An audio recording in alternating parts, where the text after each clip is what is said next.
Hoje eu vou apresentar para vocês o capítulo 2 da disciplina, que é um capítulo bem curto, mas que traz conceitos e hipóteses que são fundamentais para a gente seguir com os próximos capítulos e entender todo o funcionamento daquilo que a gente está estudando. Então, para começar a aula de hoje de uma forma mais resumida, eu vou fazer uma revisãozinha de mecânica, falando sobre os apoios e vínculos que a gente encontra nas estruturas planas, tá? Só que primeiro, qual que é a função de um apoio? Bom, uma das funções de um apoio é a de impedir ou limitar os movimentos das estruturas. E sempre que eu impeço algum tipo de movimento, vai surgir uma força de reação, que a gente chama justamente de reação de apoio. A outra função dele é a de transmitir as cargas que estas suportam ao meio de sustentação. Então, por exemplo, esse apoio simples aqui, ele vai impedir só um tipo de movimento, que é o movimento na direção normal aqui ao plano que ele está apoiado. Ou seja, nesse caso aqui, se eu considerar essa direção como Y e essa direção como X, ele está limitando o movimento na direção Y, né? Então, como ele está barrando esse tipo de movimento, vai surgir uma reação Y e aqui ele vai ficar livre para se movimentar, tanto na horizontal quanto na rotação. Então, repara nesse GIF que eu coloquei para vocês aí na tela, que dá para ver bem esses dois movimentos que são possíveis para esse tipo de apoio, né? E repara então que não tem movimento em Y e ele pode ser chamado também de apoio do primeiro gênero ou apoio móvel, tá? Agora vamos para apoio fixo ou articulação. Esse apoio fixo ou articulação, como eu coloquei aqui, ele pode ser chamado também de apoio do segundo gênero. E por quê? Porque ele impede dois tipos de movimento. Quais? Tanto na direção que é paralela ao plano de apoio, né, quanto normal. Ou seja, nesse caso aqui, a gente não vai ter movimento nem em X, nem nessa direção horizontal, nem nessa direção vertical, tá?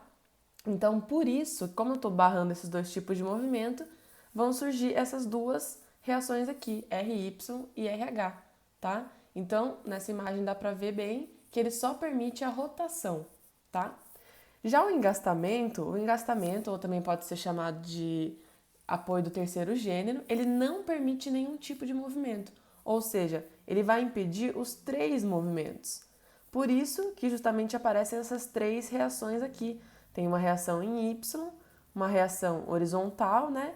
E um momento também. E por último tem as rótulas, tá? Que são essas bolinhas aqui, né? E o que elas vão fazer? Quando a gente aplica uma rótula numa vinculação, como essa daqui, por exemplo, né?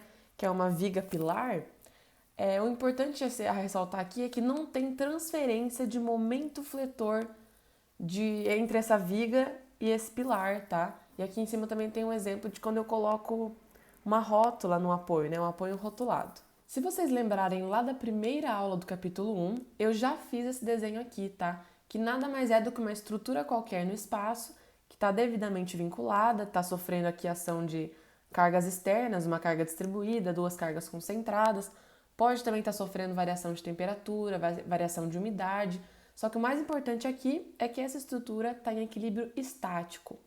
E como que eu vou fazer para analisar internamente essa estrutura? Então aqui eu fiz uma seção hipotética, a linha, e dividi essa minha estrutura, esse meu elemento em duas partes. Então tem essa parte A e essa parte B.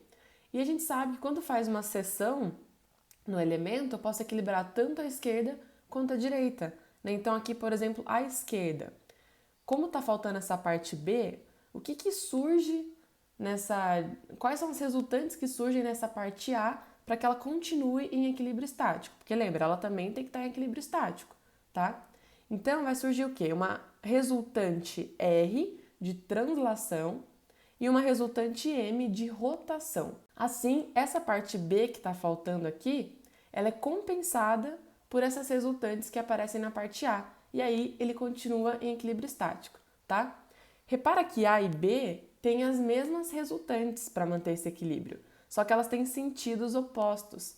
Por que elas têm sentidos opostos? Porque quando eu juntar essas partes de novo, as resultantes elas vão desaparecer e aí a estrutura volta à condição inicial, certo?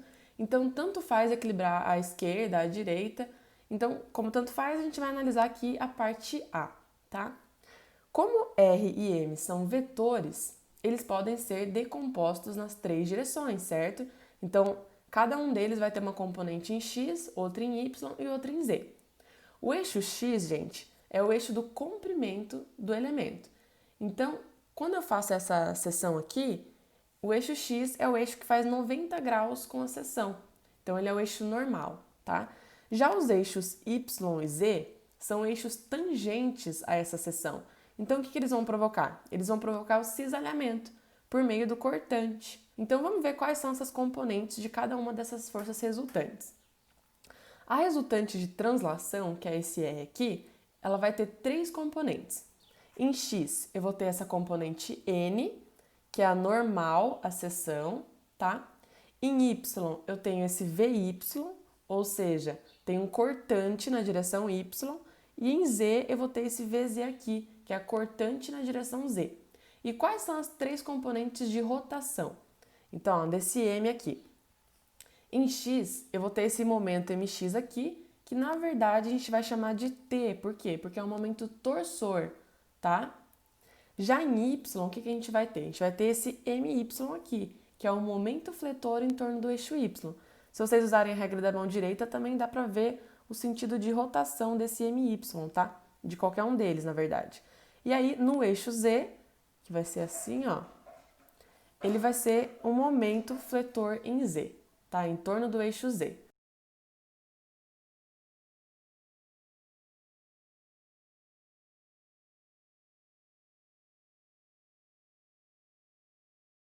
Nessa página aqui, a gente vai ver como que calcula aqueles esforços internos que a gente viu na outra folha, tá? Então, tem o esforço normal, tem o esforço cortante, tanto em y quanto em z, tem o momento torsor e os dois momentos fletores my e mz, tá? E o que é importante ressaltar antes de tudo isso, só para vocês relembrarem? Primeiro, que a linha de ação de uma força nada mais é do que eu pegar o vetor e prolongar na direção que ele está. Igual nessa imagem que eu estou colocando para vocês. Então, tem essa força F, né, esse vetor, e a linha pontilhada é a linha de ação dessa força. Então, é a mesma coisa com T e com Q, né? A gente prolongou o vetor por essa linha pontilhada e deu para perceber que aqui as linhas de ação de T e Q, elas se cruzam. E por que isso é importante? Por conta dessa segunda consideração que eu vou fazer para vocês, que é a seguinte: quando a linha de ação de uma força é paralela ao eixo que eu estou analisando, ela não vai gerar momento em torno desse eixo. E se essa linha de ação cruzar em algum momento com o eixo que a gente está analisando, ela também não vai gerar momento em torno dele. Calma que isso vai ficar mais claro com o exemplo, tá? Então aqui eu tenho uma viga engastada, né? Aqui, ó, tá engastada aqui. E aí ela está sofrendo a ação de três cargas externas. Então tem essa carga P1, essa carga P2 e essa carga P3 aqui.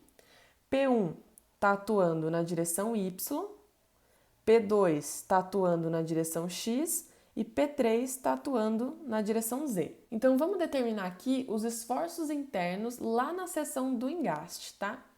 Então, gente, quais cargas externas, quais dessas três cargas aqui vão gerar esforço normal na estrutura? Lembrando que eu estou considerando aqui no engaste. Então, tá, qual que é o eixo normal à estrutura? É o eixo X, não é?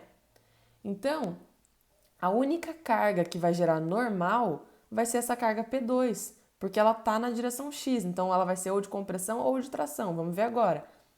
Olha aonde que está apontando o eixo X e aonde está apontando a carga P2.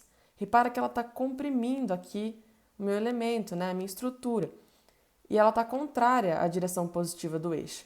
Então, se eu quiser definir a normal resultante aqui em X, né, vai ser menos essa carga P2 aqui, beleza? Os eixos tangentes aqui no engaste são os eixos Y e Z. Então, a gente já sabe que as forças aplicadas nessas direções, elas vão gerar o quê? Um cisalhamento, um esforço cortante. Então, primeiro em Y, qual delas vai gerar um cortante em Y? Bom, a única delas que está na direção Y é essa carga P1 aqui.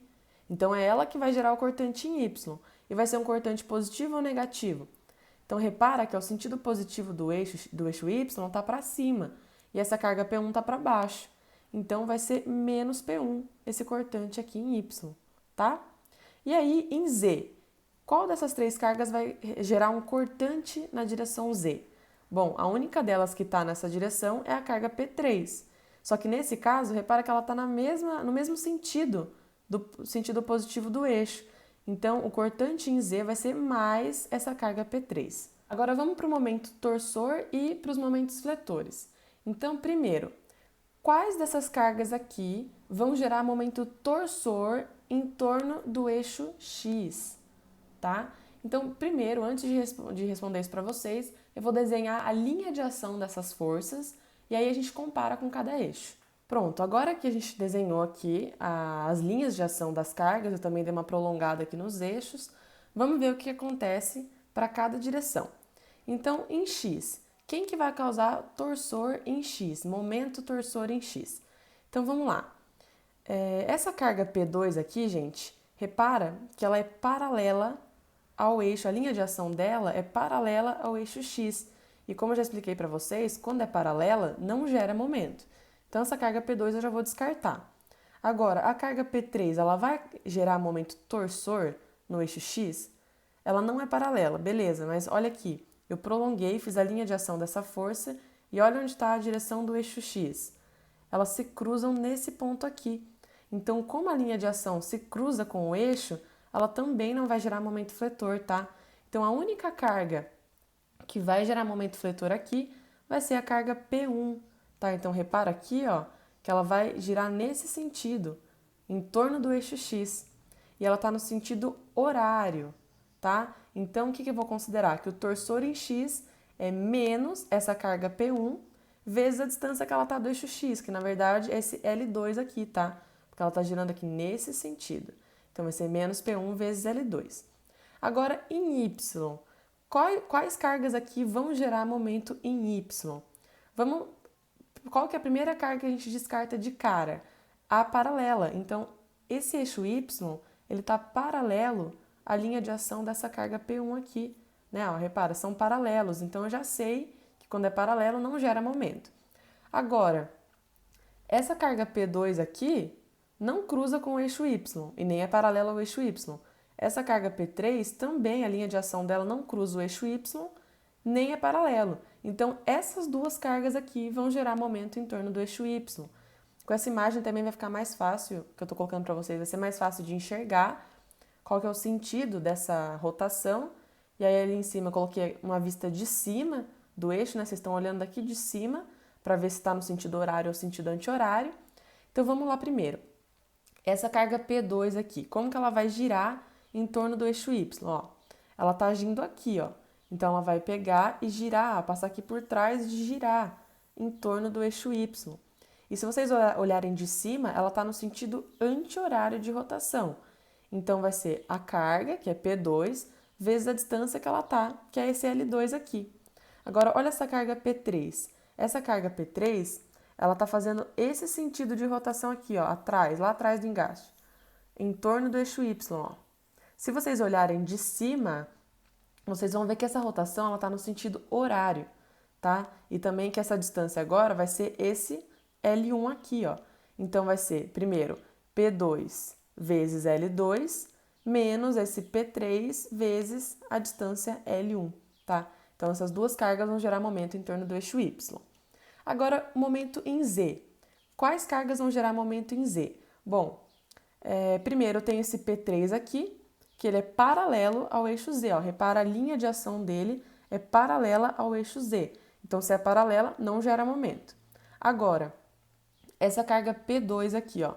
Repara que eu prolonguei aqui a linha de ação dessa força e também o eixo Z. E elas se cruzam nesse ponto aqui. Então, como elas se cruzam, também não gera momento. Então, a única carga que gera momento em torno do eixo Z é essa carga P1. Então, ela vai pegar aqui, ó, e vai girar aqui, ó, nesse sentido, tá? Do eixo Z.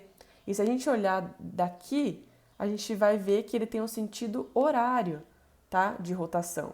Então, por isso que eu coloquei menos P1 vezes essa distância L1 aqui, certo?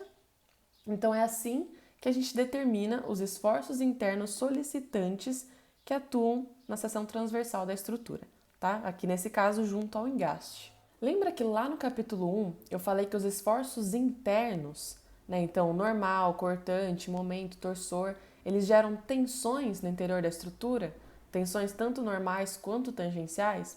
Então, nessa página aqui, eu vou apresentar para vocês como que isso acontece, ou seja, como que eu consigo calcular as tensões internas a partir desses esforços aqui que já são conhecidos, né, que a gente calculou no caso na folha anterior. Só que antes disso, vamos tentar lembrar de duas coisas. Primeiro, eu tenho que lembrar a definição de tensão, que foi vista lá no capítulo 1. Então, tensão é a força dividida pela área, né? Nesse caso, um diferencial de força por um diferencial de área.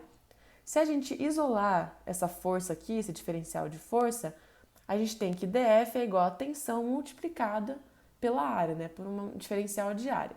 O segundo ponto é que momento é força vezes distância. Então vamos lá. Aqui eu tenho uma estrutura qualquer no espaço, né, que ela está também seccionada, tem essa seção transversal de área A, e aí a gente vai fazer a análise interna dessa estrutura, tá? Então, aqui tem o eixo X, que é o eixo axial dela, tem aqui o eixo Y e o eixo Z, que são os eixos tangenciais, aqui o centro de gravidade dela, e nesse centro de gravidade eu vou encontrar os esforços resultantes da estrutura. Então, são aqueles que a gente viu na outra folha. Então, em X tem o esforço normal NX e o momento torsor. Em Y tem o cortante VY e o momento em torno do eixo, que é o MY. E em Z eu tenho o cortante VZ e o momento MZ, tá? Mas qual que é a relação deles com as tensões internas, né? Tanto normais quanto tangenciais. Então vamos supor que eu queira analisar esse diferencialzinho de área aqui, ó. Esse DA que eu coloquei aqui para vocês. Antes disso, vamos definir as coordenadas desse diferencial de área, né, com relação aos eixos. Então, o que a gente sabe? Que a distância desse diferencial de área até o eixo Z, ó, essa distância aqui, ela vale Y. A distância de DA até o eixo Y vale Z, tá? Então, essas são as coordenadas do ponto DA. E o que a gente já sabe por Cauchy? Que nesse DA aqui, né, nessa face, vão atuar o quê? 3 tensões. Uma tensão normal, ó, que faz 90 graus com o plano, e 2 tensões tangenciais. Então, nesse caso, como a tensão normal é esse sigma x, essas duas aqui vão ser, primeiro, tal xy, né, tá na direção y, e tal xz, beleza? E o que acontece se eu multiplicar essas tensões aqui pelo diferencial de área? E aí que a gente volta naquela definição que eu expliquei para vocês. Então, ó, se eu multiplicar a tensão pela área, eu vou achar a força. No caso, um diferencial de força, porque eu estou analisando um diferencial de área. Então, ó, eu vou ter aqui na direção x um diferencial de força em x, ó, um dFx, que vai ser o sigma x vezes o dA. Aqui nessa direção y, eu tenho um dFy, que vai ser o tal xy vezes o dA. E na direção z, eu tenho um dFz, que é o tal xz vezes o dA, beleza? Só que esses diferenciais aqui, eles atuam nesse ponto dA, tá? Então, por exemplo, se eu pegasse outro ponto, um ponto aqui em cima, um outro dA, eu iria ter outro dFx, outro dFy e outro dFz.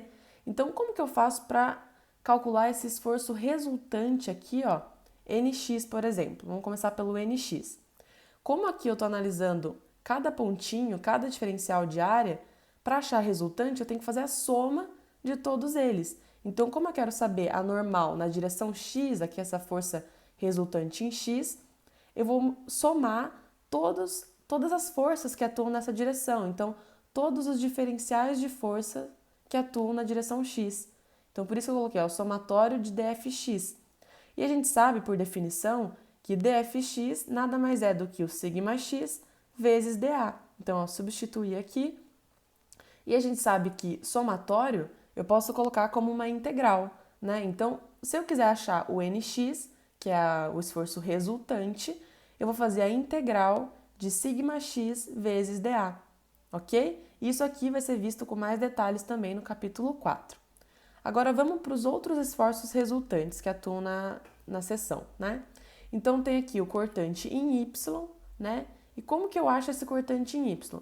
Eu vou seguir o mesmo raciocínio, tá? Então, vou ter que somar todas as forças que atuam nessa direção Y. Então, aqui, ó, eu vou fazer o somatório de todos os diferenciais de força em Y. E a gente sabe por definição também que o dFy nada mais é do que o tal xy vezes o dA. Então, eu substituí aqui, ó, tal xy vezes dA e tirei esse somatório para colocar a integral. Então, o cortante resultante aqui, esse esforço cortante VY, vai ser dado pela integral de tal xy vezes dA. Para o eixo Z, para o cortante em Z, vai ser a mesma coisa, tá? Então, como ele é resultante, eu vou fazer a soma de todos os diferenciais de força que atuam na direção Z. E aí, sabendo que dFz é igual a tal xz vezes dA, substituir. E se eu quiser obter, então, o cortante em Z, eu faço a integral de tal xz vezes dA. E isso daqui vai ser visto também lá no capítulo 8, mais detalhadamente, tá? E aí, agora vamos para os momentos. Então, começando para o momento fletor, né, em torno do eixo Z. Então, primeiro, quais dessas forças aqui, quais desses diferenciais aqui vão gerar momento em torno do eixo Z? A gente sabe que quando é paralelo não gera. Então, essa força em Z aqui, esse DFZ é paralelo ao eixo, não vai gerar momento. Esse DFY, ele está cruzando, a linha de ação dele cruza com o eixo Z. Então, também não gera momento. Agora, o DFX vai gerar momento. E repara que ele está a uma distância y do eixo Z. Então, como que eu vou definir esse momento DFX? Esse momento MZ, desculpa. Então, o MZ ele vai ser a somatória de todos os DFX multiplicado por y, porque momento é força vezes distância. Então, ó, DFX vezes esse y aqui, e eu sei que DFX é sigma x vezes dA, então vai ficar sigma x vezes dA vezes y. Então, eu sei que o momento em Z vai ser dado pela integral de sigma x vezes y dA, tá? Para o momento em y, a gente vai fazer a mesma análise. Então, aqui, ó. Esse dFy não vai causar momento em torno do eixo y. Por quê? Porque é paralelo, a linha de ação é paralela. Agora, esse dFz aqui, repara que ele cruza o eixo y, então também não vai gerar momento. Então, de novo, vai ser o dFx que vai gerar momento em torno do eixo y, tá? Só que agora, qual que é a distância que está do eixo y? É essa distância em z. Então, o momento em y ele vai ser dado pela somatória de todos os produtos dos dfx pela distância aqui z, tá bom? Então, a gente sabe também que dfx ó, é o sigma x vezes o dA, e eu multiplico por z agora. Então, o my vai ser a integral de sigma x vezes z vezes dA. E isso aqui vai ser visto no capítulo 5 dessa disciplina, tá? Para fechar, vamos ver o momento torsor, né, que é esse momento em torno do eixo x. E quais são as forças que vão gerar momento em torno do eixo x? Então, o dfx a gente já descarta, por quê? Porque é paralelo, não vai gerar momento, o momento vai ser zero. Só que agora, tanto o dfy quanto o dfz vão gerar momento em torno do eixo x. E como que vai ser isso? Então, ó, repara, o dfz ele vai girar aqui, ó, nesse sentido, tá? Em torno do eixo x. Então, ele está a uma distância y do eixo x. Então, ó, o dfz vai ser multiplicado pela distância em y. E, se vocês repararem também, ó, ele está girando no sentido horário, tá? Se vocês olharem, ó, ele está girando aqui, ó, nesse sentido. Então, ele vai ser negativo. Então, ó, menos dfz multiplicado por y. Agora, o dfy, quando eu estou girando ele em torno do eixo x, ele está girando aqui, ó, mais ou menos. Então, ele está no outro sentido, que é o sentido anti-horário, e agora ele está a uma distância z do eixo x. Então, vai ser dfy multiplicado por z. E ele é positivo porque está no sentido anti-horário. Então, fazendo aquelas substituições de novo, né, no lugar do dfy, eu coloco tal xy vezes dA. No lugar de dfz, eu coloco tal xz vezes dA. Então, a gente sabe que o momento torsor ele vai ser dado pela integral de tal xy vezes z menos tal xz vezes y multiplicado por um diferencial de área, tá? E isso aqui também vai ser visto com mais detalhes no capítulo 9 dessa disciplina. Então, essas aqui são as relações que a gente tem entre os esforços internos e as tensões que atuam no interior da estrutura. Então, vocês vão aprender ao longo dos capítulos como que calcula essas tensões internas se a gente tiver os esforços internos que atuam na estrutura, tá?